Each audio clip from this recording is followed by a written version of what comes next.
할렐루야. 한 주간 동안 잘 지내셨는지요? 4월 한 달 동안에 겨울이 다시 와가지고 너무 추워서 언제 봄이 오나 했는데 봄은 안 오고 여름이 와버렸습니다. 5월 1일 되자마자 하루 빼놓지 않고 5월달 내내 우리가 그 4월달 통과할 때는 정말 이게 끝이 날까, 물론 봄이 오겠지만, 봄이 오긴 하겠지만, 이렇게 극적으로 이런 변화가 일어날 거라고는 아마 저는 전혀 생각 못 했습니다. 근데 정말 놀랍더라고요. 하나님이 행하시는 일이, 우리의 시야의 작음과 하나님의 행하시는 일이 우리의 모든 예상과 기대를 넘어서서 주어지는 것을 이런 매일같이 만나는 일기의 변화에서도 확인할 수 있고, 그리고 그 모든 것을 주관하시는 분이 우리의 아버지이시다라는 사실에 참 감사가 있습니다. 오늘 저희 어버이 주일로 이제 예배를 드리게 되는데요. 원래는 그 지난주 우리 가정의 달 그 예배 드렸던 어린아이들과 어른, 그것을 가지고 2주를 해야겠다 생각을 해서 준비를 많이 해놨었는데, 이번 주 큐티가 저희가 3일 상입니다. 오늘 이제 4장이 끝나는데, 엘리 집안, 엘리 가문에 대한 심판, 몰락에 대한 예언, 그런 것들을 담고 있습니다. 그래서 이 큐티를 하면서도 굉장히 사실은 편안하지 못하게 보낼 수밖에 없었던 내용을 담고 있었는데, 근데 그 한 집안을 책임지는, 또는 이스라엘 전체를 책임지는 아버지이고 한 집안을 책임지는 부모인 엘리, 그리고 그 엘리 집안의 몰락에 대한 선언을 통해서 어버이 주를 맞아서 이 내용을 같이 생각을 하면 좋겠다, 이렇게 생각을 했습니다. 보통 어버이 주일 하면 한편으로는 우리가 부모를 어떻게 공경해야 되는가, 이런 부분이 하나 있을 수 있고, 또 다른 한편으로는 부모된 우리로서 어떻게 자녀들에게 본이 될 것인가, 어떻게 양육할 것인가, 두 가지가 다 있지 않겠습니까? 어떻게 우리가 부모를 공경할 것인가 한 부분은 주보 뒤에 보시면 적어놨습니다. 제가 적은 건 아니고 마틴 루터께서 부모 공경의 계명이라고 해가지고 적어놓은 부분이 있습니다. 그 부분은 귀한 자료니까 차근차근 읽어보시면, 나중에 집에 가서 읽어보시면 좋겠고요. 부모로서, 한 집안을 책임지고 있는 부모로서 어떻게 자녀들을 이끌어 가야 이 엘리 집안에 일어난 이런 비극을 겪지 않고 다른 자리에 설 수 있을 것인가, 그런 내용들을 생각해 보려고 합니다. 부모로서 자녀에게 줄 수 있는 가장 큰 유산이 무엇이겠습니까?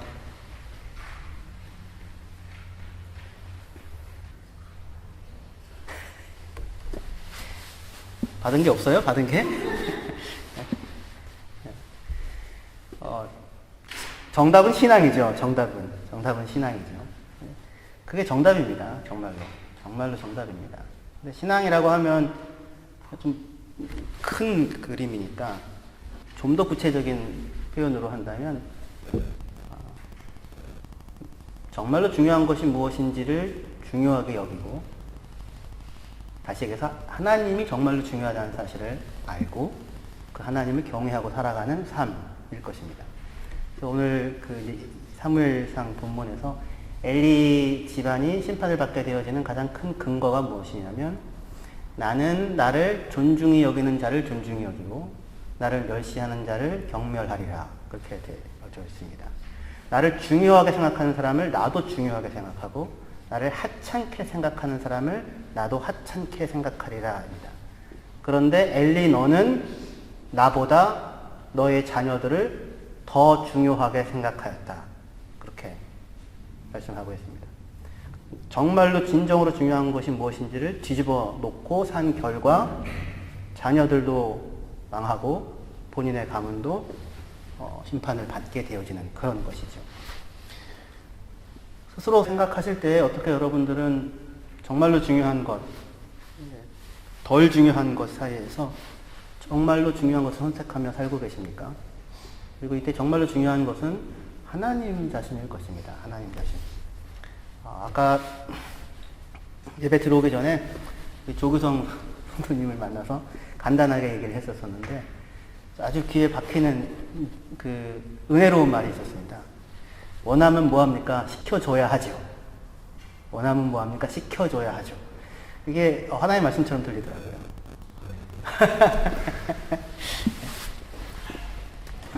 하나님이 원하는 것이죠. 하나님이 원하는 것. 내가 원하는 게 아니라 하나님이 원해서 시켜주는 것. 거기에 만족이 있고 거기에 생명이 있는 것입니다. 그게 중요한 거죠. 하나님을 중요하게 생각하는 거고요. 하나님이 뭘 기뻐하시는가, 뭘 원하고 계시는가, 뭘 시키려고 하시는가. 내가 볼 때는 나는 이것 말고 다른 쪽 영역이나 역할이나 시간표가 훨씬 더 나아 보이는데 그건 내 원함이고요. 하나님의 원함은 전혀 다를 수 있죠. 다른 영역, 다른 역할, 다른 시간표. 근데 그것을 정말로 중요하게 생각해서 입술의 고백 속에 원함은 뭐예요? 시켜줘야 하죠. 그래서 그 시켜주는 것을 따라 살아가는 그런 삶일 거예요. 이렇게 부모가 하나님을 존중히 여기는 자를 하나님이 존중히 여기고 하나님을 멸시하는 자를 하나님도 멸시한다고 하는 사실을 알고 정말로 두렵고 떨리는 마음으로 매 순간 자기의 삶을 살아가고 있다면 그것이야말로 수만의 가르침보다도 더 분명한 자녀들에게 물려줄 수 있는 신앙의 모습일 것입니다. 그래서 오늘 그런데 왜 엘리 집안은 이런 부분에 실패하게 되었고 그리고 그 실패를 답습하지 않으려면 우리는 어느 길을 가야 하는가 그 내용을 좀 생각해 보려고 합니다. 오늘 말씀의 제목이 누구의 자녀인가? 누구의 자녀인가? 뉘집 자식이냐? 그죠? 뉘집 자식이냐? 뉘집 자식이냐라는 이 물음은 너는 소속이 어디고 정체가 뭐냐라는 물음입니다. 소속과 정체에 대한 물음이에요. 벤허라고 아시죠? 벤허. 유명한 영화. 그 주인공 이름이 벤허인데 벤허는 벤이 아들이고 그래서 허씨의 아들 이렇게 됩니다. 허씨의 아들. 근데 성경에 허씨는 없고요. 허씨의 아들이 아니라 사실 훌의 아들입니다. 훌의 아들. 훌이 누군지 아시죠? 훌. 훌의 자식. 그 훌의 자식 말고 훌. 모세가 이렇게 기도할 때 아론이랑 훌이 양 옆에서 손을 이렇게 들어주잖아요. 근데 그 중에 한 사람이 훌이었습니다. 예. 발음을 딱 멈춰야 돼요. 훌. 예. 훌의 자식. 이렇게 되는데. 그러니까 벤허는 이제 이름이 자기는 훌의 자손이다. 이렇게 돼요. 그 훌의 아들이다. 그러니까 굉장히 자랑스러운 이름이죠. 그래서 아마 또 이 훌의 가문에는 벤허라는 이름을 가진 사람이 되게 많았을 겁니다. 우리는 그 훌륭한 그 믿음의 선조죠. 그 사람이 하나님을 섬기는 방식을 따라 살아가는 사람이야. 이런 것이겠죠. 그래서 나는 훌의 가문에 속한 사람이다 해서 소속과 정체가 무엇이냐라고 하는 것이 또는 누구 집 자식이냐, 누구의 자녀냐라는 그런 말에 담겨져 있습니다. 빛의 자녀다라고 하면 빛에 속한 사람, 빛의 성품이 속성이 들어가 있는 사람, 어둠의 자녀, 자식 하면 어둠에 속한 사람 이렇게 이제 될 수 있을 것입니다. 근데 우리가 오늘 생각하고자 하는 누구의 자녀인가라는 물음은 어느 집안에 속해 있는 사람인가이긴 하지만 궁극적으로는 당신은 누구의 집안, 하나님의 집안, 하나님의 집안에 속한 하나님의 자녀인가? 그렇지 않으면 하나님의 집안에 속해 있지 않은 벨리알의 집안에 속한 벨리알의 자녀인가? 그 물음을 물으려고 합니다. 아니 하나님의 자녀인가 아닌가 이렇게 물으면 되지 왜 벨리알의 자녀인가 뭐 이렇게 묻게 되는가라고 저에게 물으신다면 그러면 사무엘상 2장 12절에 그 벨리알의 아들이라는 말이 나오기 때문에 그렇습니다.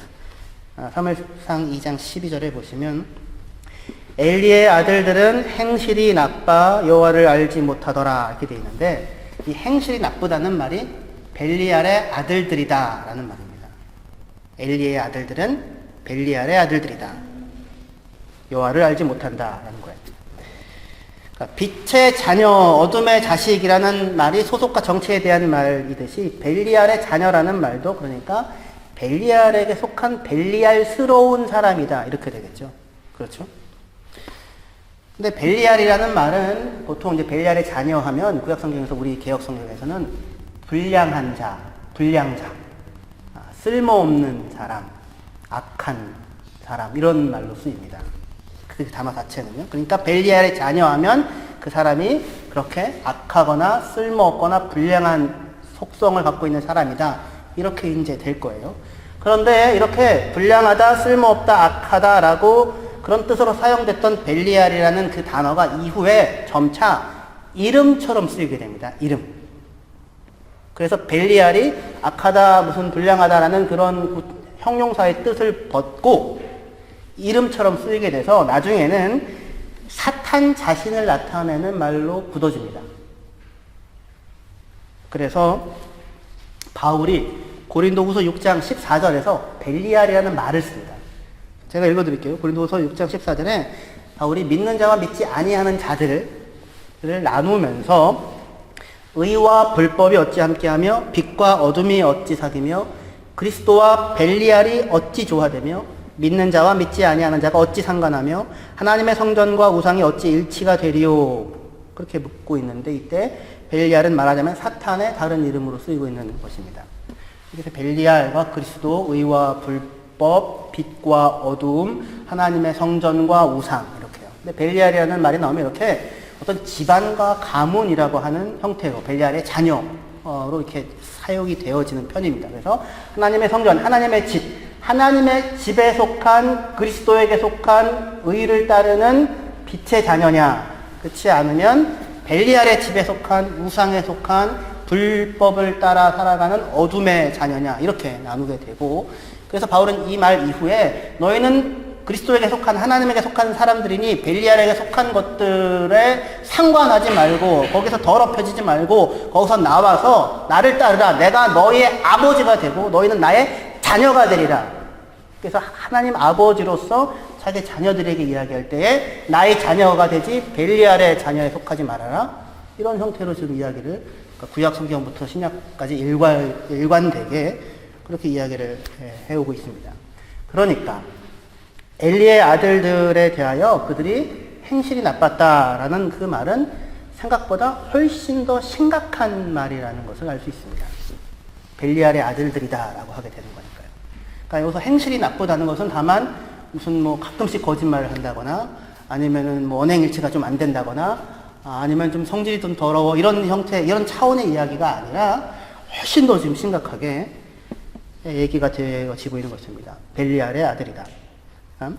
이렇게 이 사무엘상 2장 12절은 이스라엘의 대제사장 엘리의 아들들은 벨리알의 아들로서 하나님을 알지 못했다.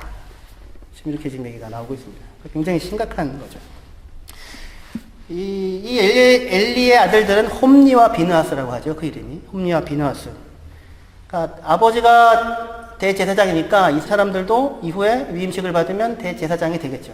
이스라엘 전체의 가장 큰 종교적인 역할을 감당해야 되는 사람들입니다. 사무엘상 1장 3절에 따르면 이미 이들은 여호와의 제사장으로서 섬기고 있습니다. 그러니까 하나님을 섬기는 제사장의 아들들이 하나님의 자녀가 아닌 벨리알의 자녀이고, 하나님을 섬기는 일을 하고 있는 제사장들이, 그 사람들이 하나님을 알지 못하고 있다고 하는 아주 정말 잘못돼도 완전히 잘못된 그것이 어디 저 멀리 무슨 그 지방 구석에서 어떤 작은 교회에서 일어나고 있는 일이 아니라 이스라엘 민족의 중심, 종교의 중심인 실로에서 이 대제사장의 집에서, 집안에서부터 일어나고 있는 것입니다. 그것이 지금 사무엘상 1장, 2장, 3장, 4장이 이렇게 보여주고 있는 전망이에요. 그러니까 정말 잘못돼도 심각하게 잘못되어져 있는 상황입니다. 그런데 이때 사무엘서 기자는 이러한 불량한 홈니와 비느하스를만을 소개하는 것이 아니라 그들과 더불어서 그들과 대조되는 그 사람을 하나 소개하고 있는데, 바로 그 앞절에 소개하고 있는데 누구냐면 사무엘입니다. 11절, 2장 11절 제가 읽어드릴게요. 엘가나는 라마의 자기 집으로 돌아가고 그 아이는 제사장 엘리 앞에서 여호와를 섬기니라. 이렇게 되어져 있습니다. 엘가나는 라마의 자기 집으로 돌아가고 그 아이, 사무엘이죠. 그 아이는 제사장 엘리 앞에서 여호와를 섬기니라. 엘리의 아들들은 벨리알의 아들들이고 여호와를 알지 못한다. 이렇게 두 개를 붙여서 대조를 시키고 있습니다. 사무엘의 아버지가 엘가나인데 엘가나가 자기 집으로 가는데 자기 집으로 가면 아버지 집으로 아들이 따라가야 될 거 아니에요? 데리고 가야 되겠죠. 근데 자기 집으로 안 데리고 가고 실로에 남겨놓습니다. 여호와의 집에 성막이 있는 언약궤가 있는 그곳에 여호와의 집에 남겨놓습니다. 그리고는 자기 집으로 돌아갑니다. 말하자면 사무엘을 온전하게 하나님의 집에 바친 거예요. 여호와의 집에 바친 것입니다.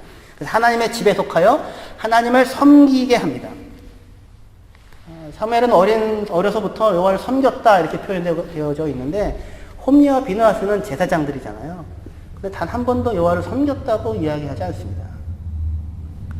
그러니까 하나님 제사장으로서의 일을 감당함에도 불구하고 여기서 제사장은 여러분들 목사님 얘기를 이렇게 길게 하십니까? 이렇게 생각하시면 안 됩니다. 여러분들이 다 기독교 개신교의 그 모토가 뭐예요? 만인 제사장들이죠. 여러분들이 다 하나님을 섬기는 사제들이고 제사장들인 것입니다. 모든 그리스도인들에게 요구되어지는 것이죠. 그러므로 하나님의 모든 자비하심으로 너희를 권하노니 너희 몸을 하나님이 기뻐하시는 거룩한 산 제사로 드리라 제물로 드리라 이것이 너희가 드릴 영적 예배다 이렇게 부르잖아요. 그러니까 바로 여러분들 저를 포함하여 여러분들 모두에게 지금 해당되어지는 말입니다. 홈리와 비느하스는 벨리알에게 속한 벨리알의 아들이라면 사무엘은 하나님의 집에 속한 하나님에게 속한 하나님의 아들로서 지금 하나님을 섬기고 있는 사람으로 이렇게 두 부류의 사람들을 대조를 하고 있습니다. 이것이 지금 사무엘서를 쓰고 있는 사람이 앞으로 계속해서 진행시켜 나가는 두 집안의 모습이에요. 사무엘은 지금 이 엘리의 거대한 유일한 대제사장 가문이라고 할 수 있는 이 완전한 독점 체계를 갖고 있는 그리고 그것이 그 제사장직이 그냥 세습되어지는 이런 권력의 갑질 노릇을 얼마든지 할 수 있는 이러한 사람들의 옆에 아주 작은 한 소년으로서 물론 레위인 출신이긴 하지만 사무엘도 지금 서 있는데 그런데 이 거대한 가문을 벨리알의 아들이다라고 하는 말로 놓아버리고 바로 그 옆에 작은 사무엘이 여호와를 섬기고 있는 그래서 이후 여호와의 집에 속하여 여호와의 집을 섬기고 여호와의 집을 이루는 사람으로 사무엘을 세워가고 있습니다. 그러니까 이런 대조가 이후에 이스라엘에게 왕을 달라고 하는 우리에게 왕을 달라고 하는 이스라엘 사람들과 여호와가 참된 왕이니 그가 다스릴 것이라고 얘기하는 사무엘 사이의 대조가 되고 그 이후에 사울과 그에게 쫓겨다니는 다윗 사이의 대조가 되고 다윗은 누구의 집을 그렇게 지으려고 했어요? 하나님의 집을 그렇게 지으려고 했고 하나님의 집을 그렇게 사모하죠. 사울은요? 그렇게도 자기의 집을 지으려고 하죠. 자기의 집을 세우려고 하죠. 그리고 그 이후에 솔로몬과 아도니아 그리고 사독과 아비아다 이렇게 사무엘 상하 내내를 걸쳐서 하나님의 집에 속하여 그 집을 섬기고 그 집을 세워가는 사람과 아니 하나님이 세워가고 있는 한 집안과 벨리알에게 속하여 자기의 집을 세우려고 하나 결국 망하고야 마는 엘리의 집에 속한 라인에 속한 그 집안을 처음부터 마지막까지 사무엘이 이렇게 보여주고 있는 것입니다. 근데 이때에 이 홈리와 비느하스는 벨리알의 아들들이었다라고 그렇게 할 때에 가장 중요하게 보여주고 있는 첫 번째 그 모습이 무엇이었냐면 이 사람들은 제사장으로 제물을 드릴 때에 제물에 대한 아무런 중요성도 인식하지 못하고는 제사를 드리고 있었던 것입니다. 예배를 드리고 있을 때에 요즘에 우리 말로 바꾸면 예배를 드리고 있을 때에 예배 행위에 대하여 아무런 중요성도 인식하지 못하고 그냥 예배를 드리고 있었다 이렇게 생각할 수도 있을 것입니다. 2장 13절 이하에 따르면 홈리와 비느하스에게는 관습이라고 습관이라고 부를 수 있을 만한 형태가 있었습니다. 아주 오랜 세월 동안 이렇게 행해왔던 일이 있었는데 그건 뭐였냐면 자기가 원하는 대로 그냥 재물을 막 갖는 겁니다.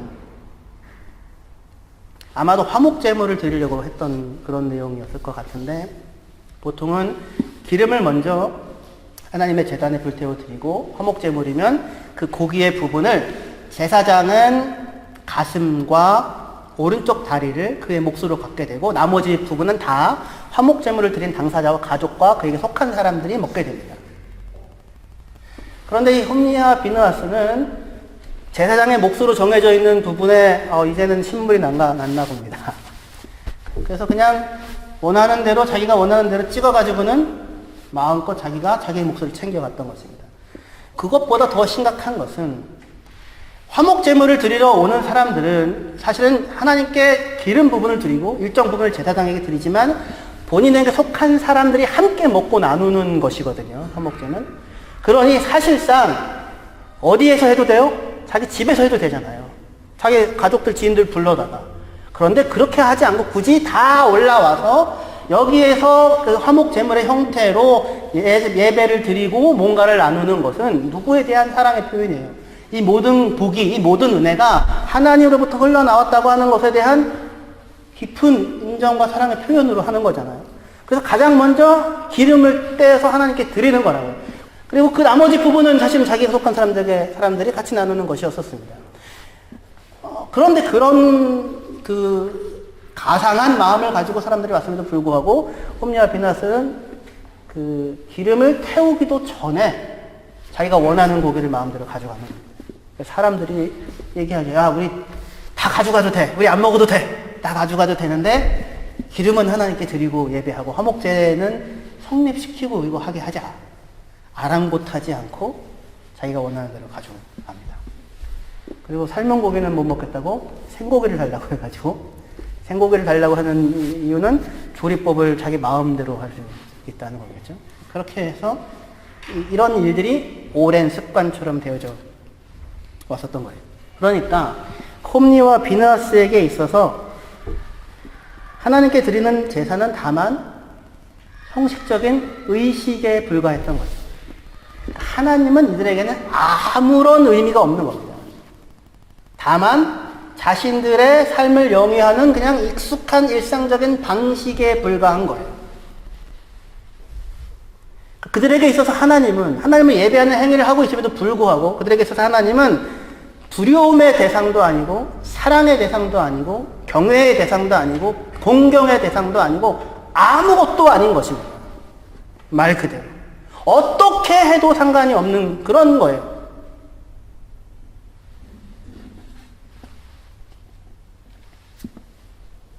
그런데 이들이 누구였어요? 여호와의 제사장이었다고요. 여호와의 제사장. 제사장이라는 것은 뭐 하는 사람입니까? 예배를 드리는 게 전부잖아요. 예배를 드리는 것이 전부죠. 하나님을 예배하는 것이 교회의 목적입니다. 그리스도인의 목적이고요. 하나님을 예배하는 것이 삶의 전체였죠. 예배가 삶의 방식이었고 삶의 이유였고 삶의 목적인 사람들이 제사장이었잖아요. 그런데 그 예배를 하고 있는 제사장이 하나님을 알지 못하는 겁니다. 하나님을 사랑하지도 않고 하나님을 경외하지도 않고 그렇다면 그들에게 남아있는 것 도대체 뭐가 있을까요? 지금 이 사람들이 이렇게 행하는 일들을 그들의 습관이었다, 습관처럼 이렇게 행했다고 얘기하는데 그 습관이라는 말로 번역된 말은 바로 미슈파트라는 말입니다. 미슈파트. 체다카와 미슈파트. 제가 이거는 여러 번 얘기했죠. 번역을 할 수가 없으니까 그냥 이렇게 얘기를 한다고 여러 번 얘기했습니다. 공평과 정의, 인애와 사랑, 하나님께서 걸어 다니시는 길, 그것이 체다카와 미슈파트예요. 율법이고 하나님 기뻐하는 일이고 보통 미슈파트는 공평이라는 말로 사용이 되어집니다. 하나님의 법이었다고.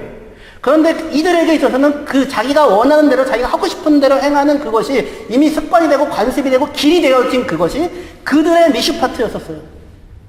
그러니까 하나님의 미슈파트는 하나님의 공평은 하나님이 기뻐하시는 일은 하나님의 법은 아무런 상관이 없고 그냥 지금 자기가 살고 있는 그리고 아무 일도 벌어지지 않고 안락하게 이루어지고 있는 오늘이 그냥 자기의 법이었던 겁니다.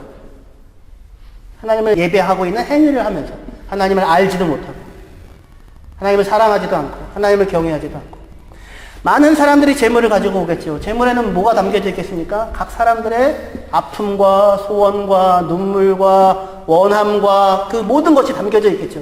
그거를 가지고 왜 예배의 자리에 와요? 그 모든 것에 대한 궁극적인 해결이 누구에게 오니까? 하나님에게 오니까. 그래서 한나가 온 거잖아요. 그래서 한나가. 아이 없는 한나가 누구를 찾아가야 돼요, 원래는? 여러 가지를 찾아가야 되는 거죠, 여러 가지를. 저기 아이 여러 낳은 여자 속고챙이를 그거를 하든지 저기 봉원사 가가지고 긁어가지고 이렇게 이거를 달여서 먹든지 뭐 여러 가지를 해야 되죠. 그렇게 하지 아니하고 이 모든 생명의 주인이 주관자가 누구? 하나님이라고 하는 하나님이 허락하시지 아니하면 단 하나도 누릴 수 없는 것이라고 하는 것을 아는 마음으로 거기에 나와오잖아요. 그러면 그들의 원함과 그들의 간절함에 대하여 하나님이 이 제사를 어떻게 받으시며 어떻게 반응하시는가를 통하여 누구를 경험하고 누구를 알 수 있어요? 하나님을 경험하고 하나님을 누릴 수 있죠. 그게 제사장의 임무죠. 하나님을 예배하는 사람들이 확인할 수 있는 귀한 특권이었던 것이죠. 그런데 거기에서 그 하나님 예배에서 그 예배를 통하여 그 삶을 통하여 아니 그 직업을 통하여 여러분이 하고 있는 그 모든 일상의 일들을 통하여서 하나님의 지극하신 사랑과 하나님의 응답하심과 하나님만이 유일한 복이 되신다고 하는 사실을 생사화복의 주관자가 되어진다고 하는 사실을 확인하고 발견하지 못하고 그냥 내게 고기가 있으니 내게 좋은 몫이 있으니 좋은 몫을 취하고 살겠다고 하는 것이 전부가 되어져 있는 하나님을 예배하고 있는 사람. 그러면 그들에게 남는 게 무엇이 있겠습니까? 아무것도 남아있는 게 없겠죠. 텅 비어있는 것이겠죠. 아무것도 남지 않고 텅 비어있는 그 마음에 하나님의 법이 들어차 있어야 할 그 자리에 아무것도 남아있지 않고 텅 비어있는 그 자리에 마음이 비워져 있으면 무엇이 들어옵니까? 귀신이 들어오죠, 귀신이. 벨리알이 들어온다고요, 벨리알의 아들들이 들어온다. 벨리알의 아들이 되는 거죠. 무엇을 위하여 살아야 할지 아무것도 마땅히 섬겨야 할 가장 중요한 것들을 놓쳐버린 자의 마음에 마땅히 섬겨야 할 것들을 섬기지 아니하고 그 중요한 것들을 중요하지 아니한 자기의 사소한 욕심과 하나하나 바꿔왔던 그 습관이 쌓여있는 그 자리에 그 삶의 중심에 아무것도 남지 않고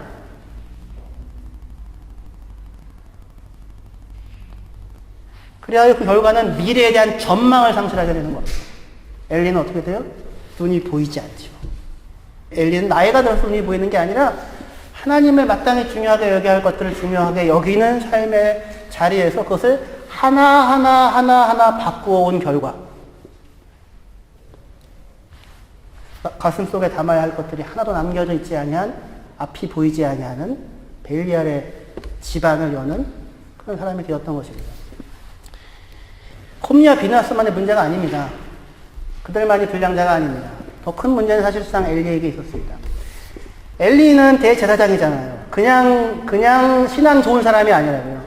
제사의 모든 업무를 총괄하는 총책임자죠. 그러면 누군가가 어떤 제사장이 이런 형태로 제사를 방해했다면 어떻게 하는 것이 마땅한 일입니까? 제사장의 직무를 정지시켜야죠. 일단 가르치고 다시 회복시키고 회개하고 돌아오면 받아줄지라도 정지시키고 그래도 안 되면 일시적인 정지가 아니라 폐위를 시켜야 하는 일인 것입니다. 만약에 자기 아들이 아니었다면 그렇게 했겠죠. 그런데 자기 아들들이었기 때문에 그 일들에 대한 소문을 무수히 들어왔음에도 불구하고 그냥 내버려 두고 있었던 겁니다. 그 일을 통하여 이스라엘 백성들의 제사가 하나님께 드리는 제사가 멸시를 받고 제사를 드리러 오는 사람들이 제사는 이렇게 해도 되는 거구나. 하나님 경에는 이런 아무 무슨 법도가 있는 것도 아니구나. 정말 중요한 것들을 이스라엘 백성들의 마음속에서 빼앗아 가고 있는 일들을 하고 있음에도 불구하고 아무런 조치를 취하지 않고 그냥 엘리는 내버려 두고 있었어요. 그죠? 그 마음속에는 그런 게 있었을 것 같습니다. 그렇더라도 장성하여서 익숙하게 제사장의 업무를 익숙하게 잘 감당하고 있으면 됐어. 아마 그렇게 생각했을 것입니다. 잘 먹고 잘 살고 있으니까 괜찮아.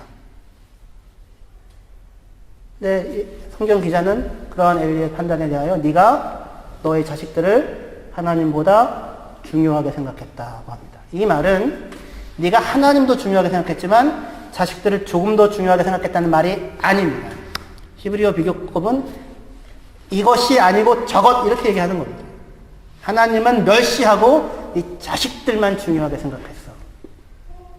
나는 나를 중요하게 생각하는 사람들 나도 중요하게 생각하고 나를 멸시하는 사람을 내가 경멸하리라. 그게 하나님의 얘기였었습니다. 오늘 어버이 주일인데 어버이 주일을 맞아 무서운 말씀을 같이 묵상하면서 사실은 저 자신이 굉장히 두려움과 떨림으로 사실은 이 말씀을 묵상하고 지내왔고 이 설교를 일단 저한테 하지만 여러분들과 또 같이 함께 하기를 원합니다. 여러분의 인생과 미래에 대해 혹시 어떠한 전망이 있습니까? 하나님이 중요하게 여기시는 것들이 중요하게 보여지십니까? 그리고 정말로 슬퍼하고 정말로 고통하고 애통해야 하는 일은 무엇입니까? 엘리 집안은 이후 떡 한 조각을 위하여 제사장직을 구걸하리라 라는 심판을 받습니다. 전 근데 여기가 소망이 열리는 문이라고 생각합니다. 떡 한 조각을 위하여 제사장직을 구걸하리라. 그러니까 지금은 제사장직은 구걸할 이유가 없는 당연한 나의 몫인 겁니다. 이거는 그냥 내가 얼마든지 누릴 수 있는. 그러면서 점차 종되었던 곳에서 자신을 세워 이 넉넉한 곳에 제사장직으로 세웠던 하나님의 은혜를 놓치고 하나님을 사랑하는 것을 놓치고 하나님을 경외하는 것을 놓치고 정말로 중요한 것과 중요하지 않은 것을 바꿔버리고는 지금 여기까지 와 있었는데 하나님께서 그 집을 치시고 파하시며 결국 그 마지막 자리에서 제사장직, 떡 한 조각을 위하여서 제사장직을 구하는 자리에 세울 것입니다. 비로소 무슨 자리로 다시 되돌아가는 거예요? 하나님의 은혜와 하나님의 부름과 하나님의 구원이 아니고는 어떠한 것도 내가 누릴 수 없는 자라고 하는 그 자리에 다시 되돌아 세워질 것입니다. 그러니까 지금 우리에게 중요한 것은 확실한, 이거는 무너지지 아니하는 제사장 가문이잖아요. 그렇잖아요. 이거는 혈통으로 유전되는 거니까. 이거는 패해지지 않을 거, 이거는 끝장나지 않을 거라고 생각할 수 있는 거잖아요. 든든한 거. 근데 하나님은 그걸 무너뜨린다고. 사무엘은 도저히 하나님의 집을 세울 선지자로 보여지지 않지만 하나님은 그를 진토에서 일으켜서 높은 자리에 세우신다고. 근데 사람들은 다 착각을 한다고요. 이 사이에서 엘리의 집에 서 있는 것이 복이고 지금 이 사무엘의 자리에 있는 떡 한 조각을 위하여 구걸하고 있는 한시적인 일자리 하나 얻기 위하여 이렇게 피눈물을 흘리고 있는 그거는 아무것도 아닌 것이라고 착각을 한다고요. 그렇지 않습니다. 든든한 엘리 가문을 만들어 놨느냐 아니면 지금 어린 사무엘이 불과하냐는 하나도 중요하지 않아요. 중요한 거는 하나님께서는 높이시기도 하시고 낮추기도 하시고 부하게도 하시고 가난하게도 하시고 죽이기도 하시고 살리기도 하시는 분이시라고 하는 것. 그 하나님의 집에 속하여 그 하나님을 알고 그 하나님을 중요하게 생각하고 그 하나님의 기뻐하시는 그것 하나를 나도 기뻐하기 위하여 오늘 기도하신 것처럼 몸부림치고 하나하나 따라 나가고 있는 삶, 거기에서 하나님이 어떠하신 분이신지를 발견할 수 있다면 그 사람이야말로 하나님의 자녀이고 벨리알의 자녀가 아닐 것입니다. 그러나 지금 내가 세워져 있는 집들과 내가 가지고 있는 것들에 그것을 그냥 하나님의 축복이라고 생각하고 나름의 미슈파트, 나름의 법, 그래서 그 자리에 머물고 있다면 벨리알의 자녀 자리에 있는 상태입니다. 벨리알의 자녀에 있는 상태입니다로 끝나면 안 되니까. 돌이키십시오. 엘리는 눈이 멀었지만 아직 소망이 있습니다. 성경이 이렇게 얘기합니다. 엘리는 눈이 멀었지만 여호와의 등불은 아직 꺼지지 아니하였다. 그렇게요. 하나님의 사랑이 거두어진 적은 없습니다. 다만 우리가 눈이 멀었을 뿐입니다. 하나님이 부르십니다. 사무엘아, 제가 여기 있나이다. 그렇게 나가시면 은혜 베푸시는 하나님을 만날 수 있습니다. 기도합시다.